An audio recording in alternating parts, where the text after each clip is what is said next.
In response to a December rate increase and Nicor Gas filing a $221 million rate hike earlier this month, advocates hosted a Future Energy Forum Saturday to give the community perspective on this topic.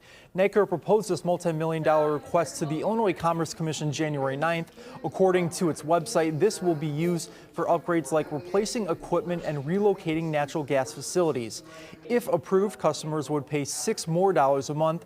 Those at the forum broke down gas bills in plain language, shared cost relief resources, and discussed how pending state decisions could shape home heating costs moving forward. Customers don't have a lot of options, but they should practice energy efficiency and see if they qualify for energy assistance. But in the long run, we need to reduce these Nicor gas rate hikes, and we need to give consumers options for cleaner and cheaper ways to heat their home. It is important that Nicor continues to invest in its system. They need to deliver reliable, safe energy to people. But what we've seen is what we believe is overinvestment and wasteful spending.